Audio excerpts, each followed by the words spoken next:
حضرت ابو سعید خدری رضی اللہ تعالیٰ عنہ فرماتے ہیں کہ ہم نے عرض کیا یا رسول اللہ صلی اللہ علیہ وآلہ وسلم، کیا ہم قیامت کے دن اپنے رب کو دیکھیں گے؟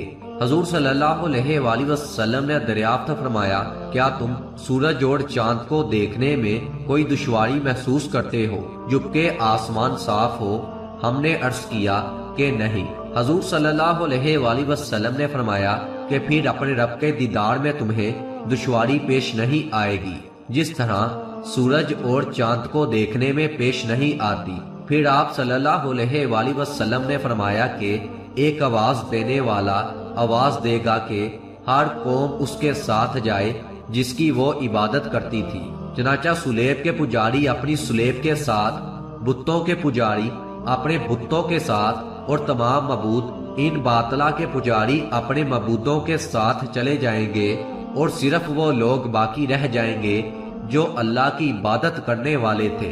ان میں نیک و بد دونوں ہوں گے، اور اہل کتاب کے کچھ باقی ماندہ ہوں گے۔ پھر دوزخ ان کے سامنے پیش کی جائے گی، وہ ایسی ہوگی جیسے ریت کا میدان ہوتا ہے۔ پھر یہود سے پوچھا جائے گا کہ تم کس کی عبادت کرتے تھے؟ وہ کہیں گے کہ ہم عزیز بن اللہ کی عبادت کرتے تھے۔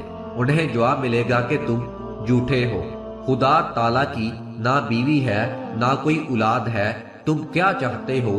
وہ کہیں گے کہ ہم چاہتے ہیں کہ ہمیں سیراب کیا جائے کیونکہ ہم پیاسے ہیں۔ ان سے کہا جائے گا کہ پیو، اور پھر وہ جہنم میں ڈال دیے جائیں گے۔ پھر نصارہ سے کہا جائے گا کہ تم کس کی عبادت کرتے تھے؟ وہ کہیں گے کہ ہم مسیح بن اللہ کی عبادت کرتے تھے۔ ان سے کہا جائے گا کہ تم جھوٹے ہو، اللہ کی نہ بیوی ہے نہ کوئی اولاد ہے، اب تم کیا چاہتے ہو؟ وہ کہیں گے کہ ہم چاہتے ہیں کہ ہم سیراب کیے جائیں۔ ان سے کہا جائے گا کہ پیو، اور انہیں جہنم میں ڈال دیا جائے گا، یہاں تک کہ وہی لوگ باقی رہ جائیں گے جو اللہ کی عبادت کرتے تھے۔ نیک و بد دونوں ان سے کہا جائے گا کہ تم لوگ کیوں رکے ہوئے ہو جبکہ سب لوگ جا چکے ہیں؟ وہ کہیں گے کہ ہم ان سے ایسے وقت جدا ہوئے ہیں کہ ہمیں ان کی بہت زیادہ ضرورت تھی، اور ہم نے ایک آواز دینے والے کو سنا ہے کہ ہر قوم اس کے ساتھ ہو جائے جس کی وہ عبادت کرتی تھی، اور ہم اپنے رب کے منتظر ہیں۔ پھر اللہ جبار ان کے سامنے اس صورت کے علاوہ دوسری صورت میں آئے گا جس میں انہوں نے اسے پہلی مرتبہ دیکھا ہوگا، اور کہے گا کہ میں تمہارا رب ہوں۔ لوگ کہیں گے بے شک تو ہی ہمارا رب ہے۔ اس دن انبیاء علیہ السلام کے سوا اور کوئی بات نہیں کرے گا۔ پھر پوچھے گا کہ کیا تمہیں اس کی کوئی نشانی یاد ہے؟ وہ کہیں گے کہ ساکھ یعنی کہ پنڈلی۔ پھر اللہ تعالیٰ اپنی ساکھ کو کھولے گا اور ہر مومن اس کے لیے سجدہ ریز ہو جائے گا۔ صرف وہ لوگ باقی رہ جائیں گے جو ریاکاری اور شہرت کے لیے اسے سجدہ کرتے تھے۔ وہ بھی سجدہ کرنا چاہیں گے لیکن ان کی پیٹھ تختے کی طرح ہو جائے گی۔ پھر انہیں پل پر لایا جائے گا۔ ہم نے پوچھا یا رسول اللہ صلی اللہ علیہ وآلہ وسلم، پل کیا چیز ہے؟ آپ صلی اللہ علیہ وآلہ وسلم نے فرمایا کہ پھسلنے اور گرنے کی جگہ ہے، ان پر کانٹے اور آنکڑے ہوں گے اور چوڑے گوکھڑ ہوں گے اور ایسے مڑے ہوئے کانٹے ہوں گے جیسے نجد میں ہوتے ہیں، انہیں سادان کہا جاتا ہے۔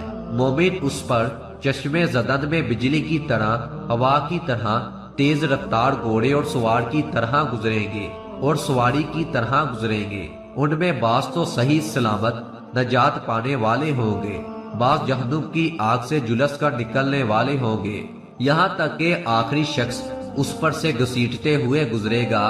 تم لوگ آج کے دن اپنا حق لینے کے لیے جتنا تقاضا اور مطالبہ مجھ سے کرتے ہو، اس سے زیادہ مسلمان مومن لوگ اللہ سے تقاضا اور مطالبہ کریں گے، اور جب وہ دیکھیں گے کہ اپنے بھائیوں میں سے انہیں نجات ملی ہے تو وہ کہیں گے کہ اے ہمارے رب، ہمارے بھائی بھی ہمارے ساتھ نماز پڑھتے تھے اور ہمارے ساتھ روزے رکھتے تھے اور ہمارے ساتھ دوسرے نیک اعمال کرتے تھے۔